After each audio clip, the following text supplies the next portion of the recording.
Hey everybody, welcome back to another episode of Card Talk, a podcast where we spend just a little bit of time talking about superlatives in the month of February. I'm your host, Dave Walsh. And I'm Grant Thompson, just along for the ride. And I'm Ted Bannock, and I love talking about the best and the worst of the Lord of the Rings card game. That's what we're going to be doing today. That is what we're going to be doing today. Yep.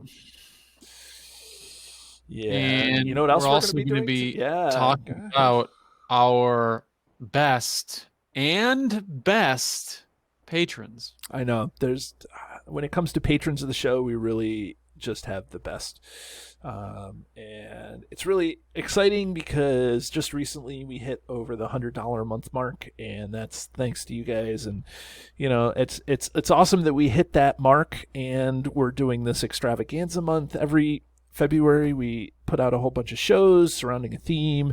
We did Sylvan February, and then we did in 2019. And then last year we did Couples February, and then this year we're doing Superlative February to kind of honor the end of the game.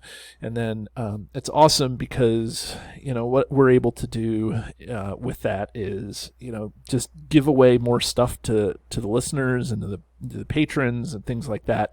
So we have swag that's coming to patrons who give $5 a month or more. I'm going to get swag to everybody who's a patron, but the big swag will go to the $5 a month more or more patrons. And it's just amazing that the support that we get. So I'm thankful that we were able to do this. And so what I'm going to do is I'm going to read these off in order, an alphabetical order according to their email addresses.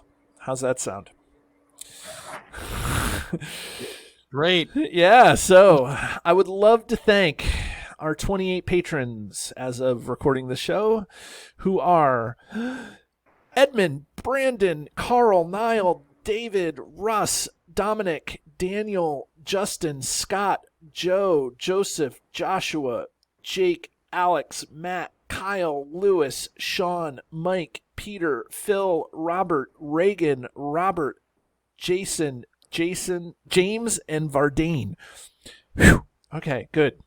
That's in order of their email addresses, which I like to do as a teacher. I try to come up with all sorts of different ways to do things in order people. And because Edmund now is listed first, and if we went alphabetically, he would not be first or last. He would just be, so it's a good way to put different people first. And I think Edmund, actually, since he's at the top of the list, I think we played some cards at Con of the Rings not last year, but 2 years ago. Oh my gosh, it's a long time ago. But let's jump into what we have going on here. This is Superlative February, and like I alluded to, we do this extravaganza month, and this year we put out a survey, and it was designed to kind of honor the game. And as the game kind of wraps up, we wanted to get your opinions of the game. We didn't want to be the ones to tell you what our opinions are. We wanted your opinions so that we could tell them to the community, so you can hear what other people are doing. So that's a great way to honor this community. It's a great way to honor kind of the wrap up of the game, and kind of help make it live on for another long time. And we got 130 responses, and that was just amazing. And so we're doing one sphere a week and three shows a week for each sphere, and so it's crazy. And so we're knee deep in the spirit sphere. So we want to talk about events and attachments in the spirit sphere. So I'll ask you boys, what do you want to talk about first? Events or attachments? Let's do attachments. Attachments. Okay. So here's what we'll say. We'll do best attachments first. So hands down, there was one best attachment. Grant, what was the hands down? Unexpected courage. Unexpected courage. Least expected, not unexpected answer. Right. He's on Right. as number one. Right. I mean, and it just makes sense. I mean, and when we did our show on Unexpected Courage, Ted, it was, it was hands down a number one. I don't know if you were part of that show or not, but I feel like we did. yeah. I mean, it had to be a one, right, Ted? I feel like it was. Well, it was, but anyways. So, Grant, what's the second best attachment? Second best attachment. Second best attachment. I got a couple of guesses, but I've been like wrong on everything in this entire series. So. Fortunately, there's not a ton of Sylvan attachments in the in the Spirit Sphere. Well, I'll tell you my guess. Light of Valinor. Light of Valinor is number 2, yes, and it wasn't even close. Like, so there was number 1 and number 2, and then that was it. Like, there was one-offs every, a little bit for all of them, but like, it was basically Light of Valinor and Unexpected Courage. Yeah, there's 40 some odd attachments, and those make the most sense. They're like really efficient action advantage. They're cheap attachments, and an action is really potent for your heroes. Yeah. So, Ted, I'll even ruin it, because we've talked about this on all these other shows, is that, like, there's a lot of bleed over. So I think that, Unexpected Courage, definitely the number 1 in terms of favorite attachment. It's gonna be a favorite. Like, I mean, because it is one of my favorite attachments. Like, just getting that action advantage. Like, some of the things that are best aren't necessarily my favorite. Like, Steward of Gondor is not necessarily my favorite leadership attachment, right? Even though it's the best. But this one is good. And then Light of Valinor is number 2 in terms of favorite. But what's number 3? Because it lets your heroes are fun to play with, and it lets you do more with your heroes. Right. Both of those do, right? Right. So then the question is, what's number 3? I'm gonna guess Ancient Matham. Favorite. Oh, that made the list. That was number 4. Because it's 3 cards for 1 resource. Yeah. Yep. But it doesn't have to be you. Love drawing cards. Right. Okay. That's number 4 on the list. What's number 3 on the list, Grant? You may not know. I mean, you may know because you know the card pool, but like, I don't think you play this card.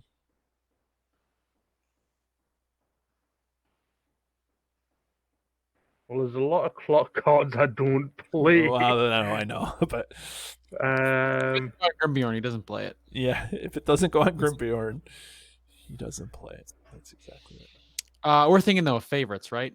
This is favorites. The best there was only 2. There was Unexpected Courage and Light of Valinor. I mean, Hobbit Pony. Hobbit Pony was number 5 on the list, so that's good. I'm sorry.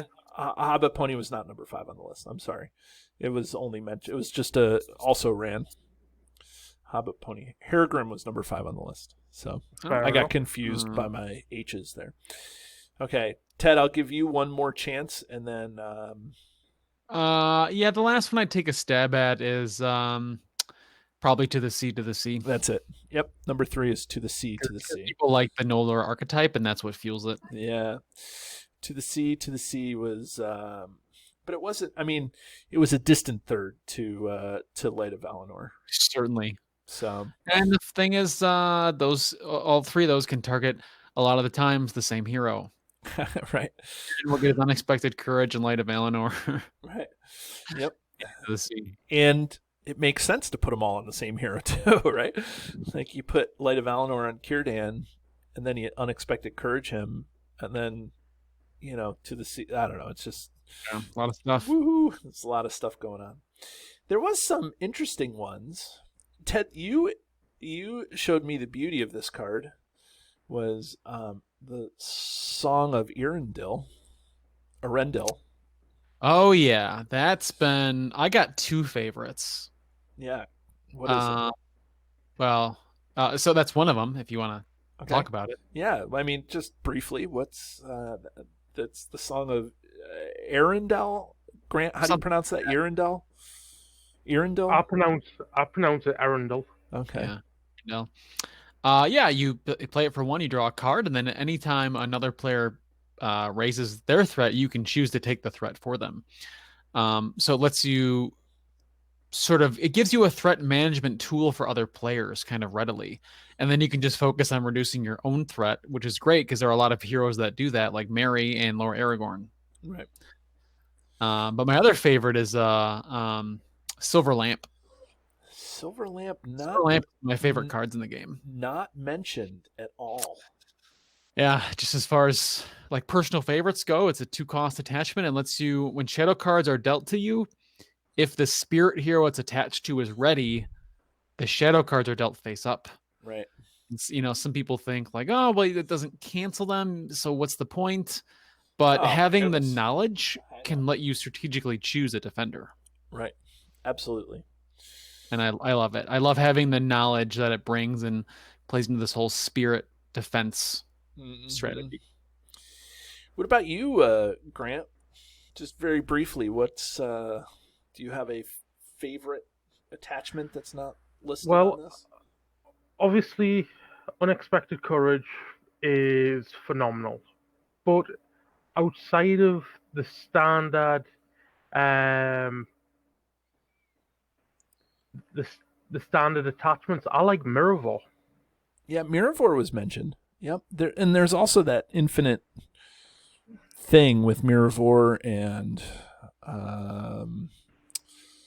the Thrower's Ring, right? Because you get to put Miravor back on the top of your deck. Yep. And then you Thrower's Ring, you can draw on top of your. I don't know. There's ways. And play it for free. Yeah. And then Miravor got a couple of uses. Yeah. It's another way to ready, right? Spirit's got a lot of readying things. Like a lot of their attachments give you actions. Right. So it's kind of an interesting thing.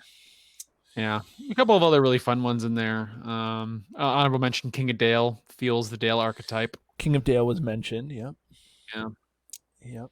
Is there an unsung spirit attachment? Maybe.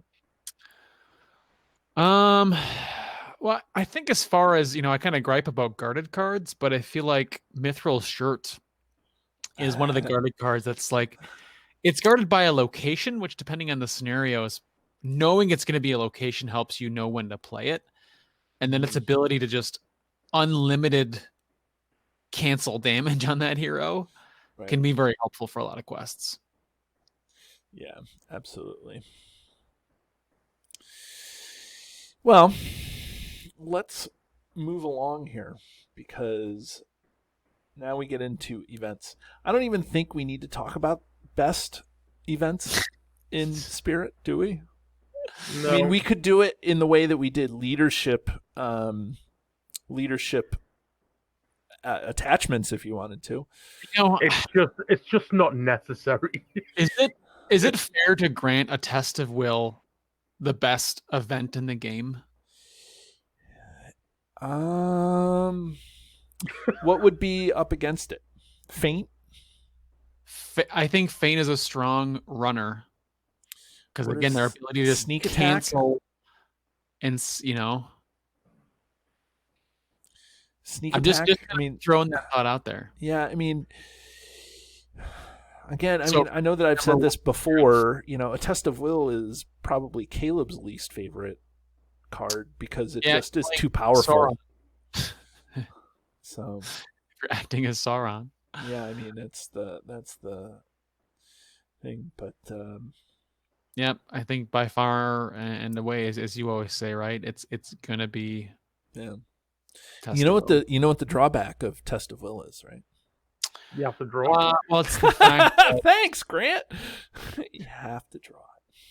Well, we had this discussion when we first started. We could have a 50-card deck of Test of Will and never draw Test of Will. You never have it when you need it. So if there was other spirit events that made the list, and let me just tell you that there was very few. There's only one card. Let's see. There's only one card that was mentioned more than a one-off. Sorry, there was. Okay. I'm And we're sorry. talking There was about two Tester, cards right? that was mentioned as more than just a one-off. Okay. So, can you name those two cards that were named? One was named 4 times, and one was named 3 times. Yeah, I'll take a stab. Go ahead. Heirs of Arendelle? No. Wow. That card is good. It wasn't even mentioned. Okay. And then for me, it's probably a tie. I'm gonna go. I think a lot of people really latched on to Smoke and Think. Nope, wasn't even mentioned. Okay, I'm I'm telling out. you, there was only like 3 cards even mentioned. 4 or 5. Which You is got like funny. 120 responses on Test of Will. Yeah, it was blown away here. Well, probably Hasty Stroke, right? Hasty Stroke was mentioned 3 times, yes. And the other Okay. one is a Corset card too. Grant, any Well, idea? The Galadrim's Greeting. Galathram's Greeting. Yep. Yeah. The core Svet Spirit events are Ridiculously good. Yep. A couple other events that were mentioned. Elrond's Council was mentioned, which I think is good for what it does, right? Yep. Like zero Zero cost. 3 threat reduction. I know. That's Plus all 1 right. willpower. Right. Will of the West, somebody mentioned. Dwarven Tomb, somebody mentioned. Another course. It lets you recur Test of Will. Right. Or Galadrim's Greeting. Or Galadrim's Greeting. Or any of these cards that we're talking about. Mm-hmm. Somebody mentioned A Light in the Dark. I feel like that was a gag.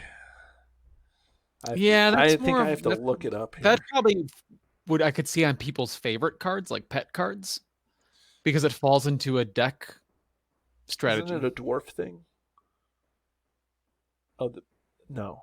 Choose an enemy, engage with a player, return that enemy in the staging area. Yeah. Yeah, it falls into the attack enemies in the staging area thing with like Dune here and Leadership Aomi or that type of thing. Grant's done here duck shoot deck, right? Mm-hmm. Doesn't actually use a Light in the Dark. It could. Yeah, well, now we have It could, but it doesn't because of the fact that at this point in the card pool, it's just not needed. Yeah. There's enough stuff. You've got a Fastard for that. Right. Okay, so now we go to favorite spirit events. Yeah, favorite. Yeah. Okay, so Grant. Before we get to that, why don't you tell me what your favorite spirit event is? Elrond's Council. Okay. That's legit. So Elrond's Council was mentioned a bunch of times. So 16. And it's more for the fact of it allows you to reduce your threat than the extra willpower. I know. Although that extra willpower does come in handy sometimes. Oh, I'm not saying it doesn't, but me personally, I'll look at it for threat reduction rather than for the willpower boost. Right. And Ted, what's your favorite spirit?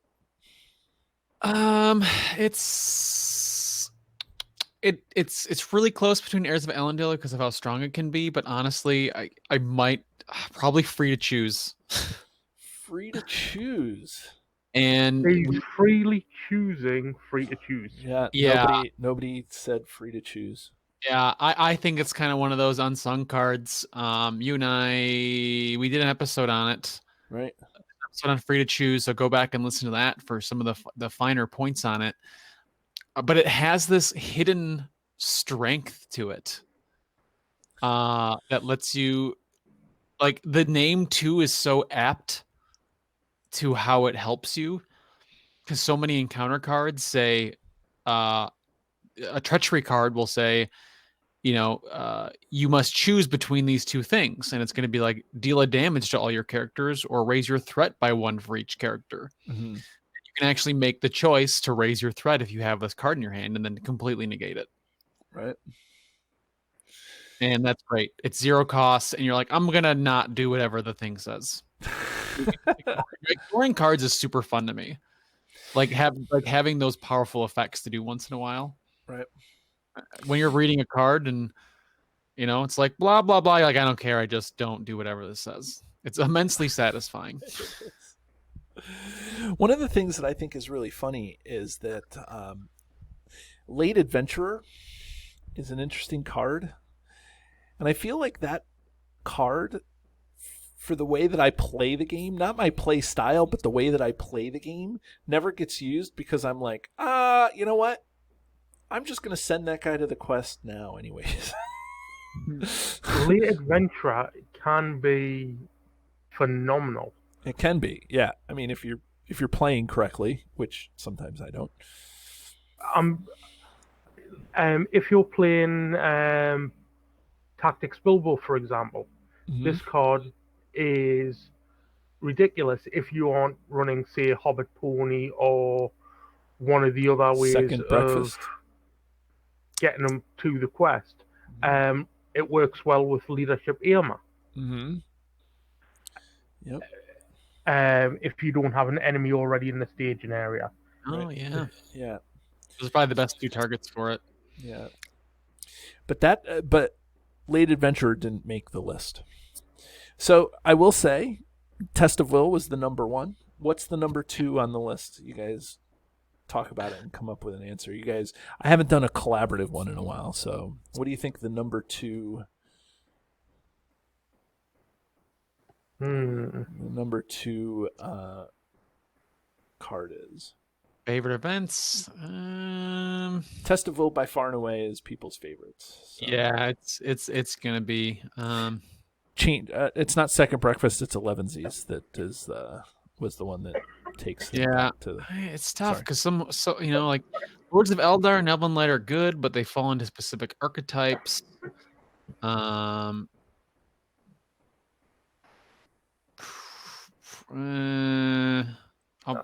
probably stick with Smoke and Think. I'm going to say the Gladrum's Greeting. I know we didn't collaborate at all on that, so I'll just go with the Grand Set. Interestingly, Smoke and Think did not make the list. Yeah, that's really new card. One person said Smoke and Think. It's a really new card, so that's probably why. Number 2 on the list is not Glathrum's Greeting either. Okay. Only 6 people said it. You have one more guess, and and then you can go.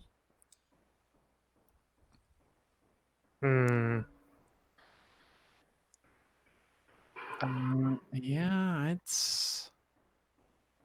Again, I'm trying to think of stuff that's like widely used and.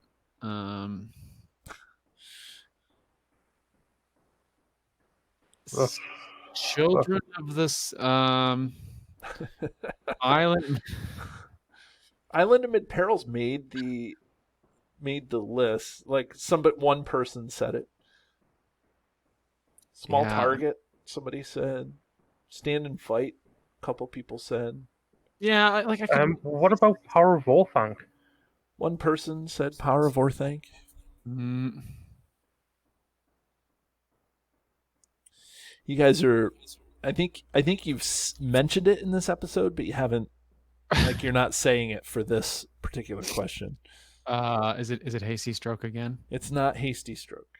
Although a couple of people did say Hasty Stroke. Again, because like that being someone's favorite. Well, canceling things can be your favorite thing to do. Like, sure. I really enjoy it. Yeah, I definitely like doing it. Yeah. Do you want me to just give it to you then? Yeah, I honestly don't. I don't know. I don't know. I don't know. I don't know. Elven Light. Oh, it is Elven Light. You said it, and then you didn't give it an answer. And then the next one after that was Elrond's Council. Okay, Elrond's Council I can see. Elven Light is weird though, because you gotta play one of like 3 heroes. It's gotta be Arwen, Eowyn, and like maybe Círdan. Right. Yeah, I mean it's strange, but I feel like there's a significant drop off. Maybe it's true with all the spheres, but there's like 3 or 4 like real powerful events, and then it goes down, and it's like now I'm playing Light the Beacons. It's like ooh. Well, that's the thing is those 3 cards we mentioned, Hasty Stroke, Galathrams, and Test of Will are just they're so strong. Yeah, it's like that's the biggest difference. I don't think we're gonna see that. I don't think we've seen that in any other episodes. We had some other cards that ran away. We had some leadership allies and leadership attachments that ran away with the number 1 spot, but I think Test of Will is gonna just take it. Yeah, definitely. Easily. Okay. Well, go ahead. Yeah, there's a lot of fun cards, Yeah, like the Elven, like Reforged, the recursion is fun on that, and Quicker Than Sight. Sylvans are fun. Mm-hmm. There's a lot of really, really useful stuff, and a lot of stuff, of course, I just don't see it all played. Yeah, but like Light the Beacons, you mentioned that it can be a really strong and hard to play, but it's not like that's usually like a multiplayer card, and even then you got to have a lot of resources for it, so it's probably not going to be top of mind for most people. Right. Yep. Well, let's move along here. One of the things that I asked people to do. You have a thing you want to set? No, I have nothing aside. to say about Spirit. What's that? I said you have a side thing you want to talk about. Oh, yes, I do have a thing that we need to talk about on the side here. So I did ask people if they had designed a deck. So once every week we're going to talk about one of these design a deck around a specific thing. And so it was either the master cards, side quest, contracts, or guarded cards. So we talked about the master cards the first week. We talked about contracts the second week. And now this is side quests. So that leaves guarded cards for next week, Ted, just so you know. And side quests, shockingly, were the second most popular card to like build a deck around. So what I said is, in the question I said, just because you include one side quest in your deck, which is legitimate, that doesn't mean you're building a deck around side quests. But if you build a deck using Thurndir and Thalion and Halfast Gamgee and put a whole bunch of side quests in it, like that's a side quest deck. So a whole bunch of people really, over half of the respondents were like, yeah, I play side quests, or I have a side quest deck, or I've played a side quest deck. So the question is, okay, should we play Family Feud? Dun, dun, Right. Dun, dun, dun, dun, dun. I love it. Yeah. Okay. So, side quests too in the game. So, what's that? There's not a huge pool of them. No, there's per sphere. There's 2 per sphere, plus there's some neutral ones. And there's 2 neutral ones, right? So there's 10. So, out of 130 people surveyed, the top 10 answers are on the board. Mr. Thompson. Yep. What is the best side quest to use? Gather information. Gather information, number 1. Here's the problem. We can't play Family Feud because every one of them's on the board. Gather information. How about you have to go in order? We'll make it even harder on Family Feud. Oh, he's got to get the top 5. Oh, the top 5. Okay. Top 5. If you name one not in the top 5, then he strikes out and I get to steal. Oh, is that the way we're going to do it? Do you want to host the show, Tier 10? Hey everybody, welcome to Card Talk. I'm your host, Ted Bannock. I'm Dave Walsh. I love talking about cards. I don't know why I made your voice go so high up. Because it's late and we're all silly. Anyways, okay, so Grant, gather information, number 1 side quest. Go ahead. Yeah, well, let's see if we can maybe just guess the top 5. That's what I was going to say. Go ahead, Grant, keep going. Then I'd say double back. Double back is not in the top 5. Okay. I don't think. I'm sorry. I just maybe it is. It's number 5 on the list. Oh. Wait. Nope, it's not number 5 on the. Yes, it is number 5 on the list. Okay, number 5 on the list. Okay. Then I'd say Send for Aid. That's number 3. So you have 1, 3, and 5.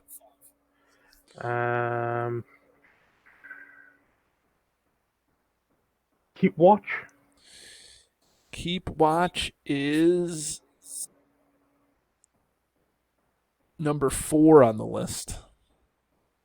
Clean sweep. You going for the clean sweep?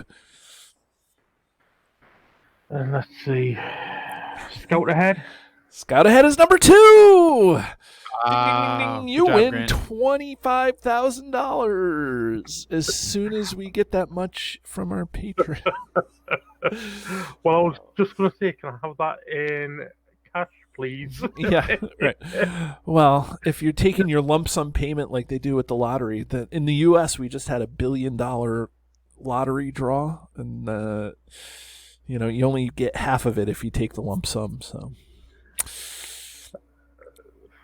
but I'll take $500 million, no problem. So I guess this begs a bigger question. I really haven't ever put together a side quest deck. But Grant, have you put together a side quest deck? I've tried. What does that mean? It means that I've built one and it worked okay. It wasn't the best deck that I've ever built, but it was still fun to run. Okay. How about you, Ted? I have. There's one specific occasion where I built 2 decks that were very heavily focused on side quests, and it was to beat Nightmare Emin Muil. If you build completely just go crazy on side quests, it's the best strategy for that Nightmare scenario. And probably for the regular version too. Right. I mean, literally every card, like any card that interacted with it. So like Road Goes Ever On, which I never played before. Legacy Blades, every single side quest went into the decks, I think, except for maybe Storm Comes. Which is funny because we had Caleb back when we were talking about the Grey Wanderer. We had Caleb on the show, and he said he uses the Storm Comes all the time.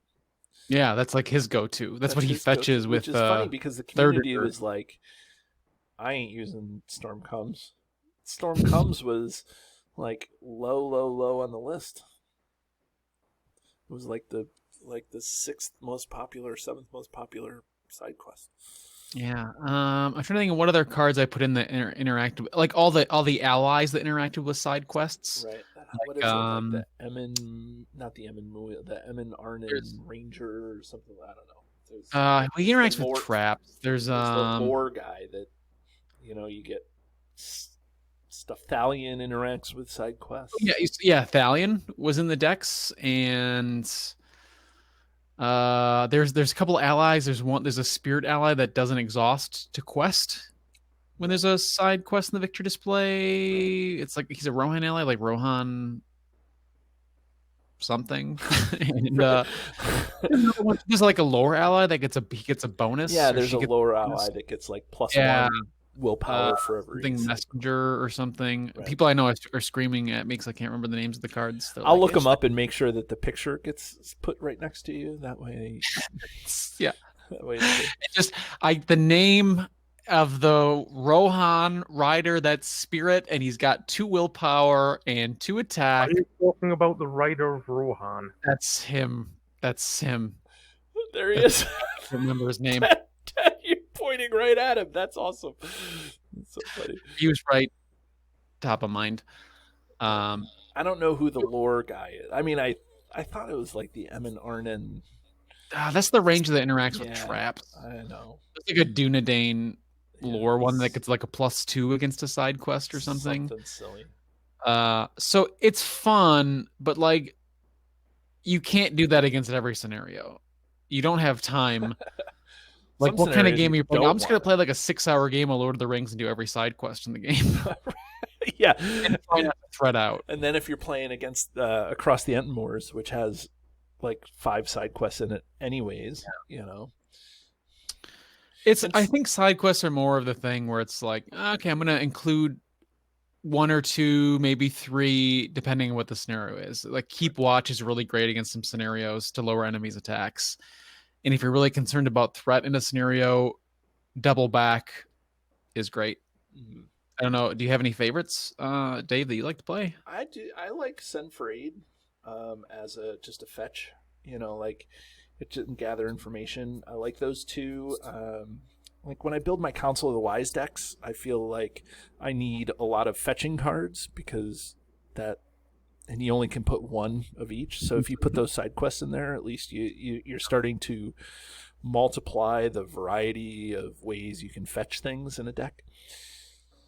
I'm still gonna try. I still want to try Thurndir with the Storm Comes, because I just think that's like, if Caleb likes it, then I probably should try it. Right? Again, like if there must be something to it, right? Like Right. making it so you don't require a resource match, like, from turn 2, if you can get past it in 1 turn. I know. Seems all right. Yeah, and then there's a couple of good cards that go with it. Like I think Legacy Blades are probably the best because it's, if you get 2 of them done, right? You get their effects, and then your Legacy Blades are 2 attack for 0 cost cards. Right. It's pretty crazy. And then Thalion is like, yeah, just doing 1 side quest gives Thalion his ability to ready. Yep. And that's strong because he's got 2 in all of his stat lines and he's neutral. Right. And then if you do 3, he becomes a hero. Yeah. Yeah, and he becomes a hero like with each sphere of the side quest and the victory display. So if you want to do the 6 hero deck, right, which is Bond of Friendship, Thalion, and then you Sword Thane somebody, you're going to play side quests. Right. And I feel like I know that when you play the sagas you get another hero, but I feel like there's a way to get another hero beyond that too. Is there some shenanigans you can do with Ally Imrahil?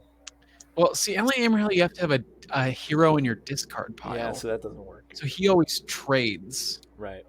Yeah. I think Sword Thane and Thalion are the only ways to gain heroes aside from, and then Saga. Right. Well, unless you count Thorongil. Yeah, but I see what you're saying, but I think you're not gaining another hero. You're just not gaining another hero, absorbing a hero into your. Which is good, but yeah, I think 7 including Saga is probably the max. Hero army. Imagine a 7 hero fourth to 7 hunters deck. 4th to 7 hunters.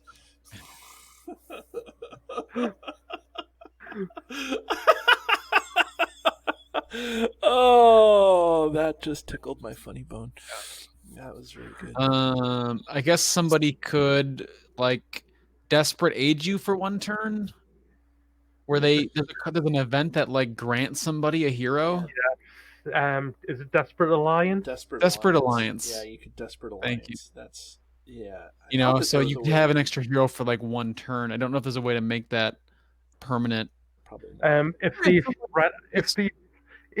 threat out at 50 and they play Desperate Alliance before that hero comes back to them, do you do you claim that hero? I was wondering the same thing, and I feel like the answer is yes. So what's that Because card? you no longer own it. What's that? It has nowhere to go. What's that card that you get three? You get 3 cards, 3 resources on each hero, and then you're done at the end of the round. Oh, justice shall be done. So you Desperate Alliance your hero. Yeah. You do Justice shall be done. Give that hero 3 resources. Send that hero with Desperate Alliance over to somebody else, to the person who you're trying to load up with heroes, and then it's until the end of the phase. Oh, well, you could do it. You could do it during the refresh phase, right? So here's how you do it. When do you play Justice Shall Be Done? Well, no, you don't need to do Justice Shall Be Done. If you're running a Doom deck and they play Desperate Alliance to, say, put Laura going over on your side and they're about 42 threat, just play a couple of copies of Legacy of Numenor. You claim the hero. There you go. Yeah, right. Yeah. You play the Doom deck, the one with all the heroes. The other person plays Desperate Alliance. You threat the other person out during. That's what you do. Yeah, you could do some. I think some crazy, and this is far away from side quests. I know. Down this all of a sudden we turned into. Yeah, we showed up to do Superlative February, Yeah. in a show about heroes popped up. So I'm curious to make that deck and see if someone can Desperate Alliance over like 2 heroes in one turn, and then threat themselves out. Can you Desperate Alliance more than 1 hero at a time? Oh, you know what? It's limit once per phase, so no. Yeah, I was gonna say that's so. Yep. So maybe get up to 8 Well, could heroes. you have 3 players? Could you have 3 players Desperate Alliance? Oh, you one of their yeah, not once per phase for the group. It's per player. yeah. So in a 4-player game, everyone got the 48 threat, save one person. They all Desperate Alliance over a hero. Deep knowledge. Up with like 10 heroes in front of them.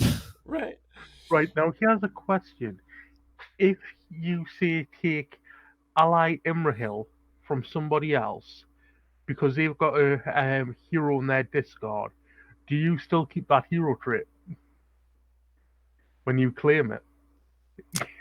You know what? That'd be interesting because I feel like it's kind of how his ability works. So if you transfer over ally hero Prince Imrahil, as soon as the person Ally takes hero Prince Imrahil, Spirit Lore Thorngill ally hero Imrahil.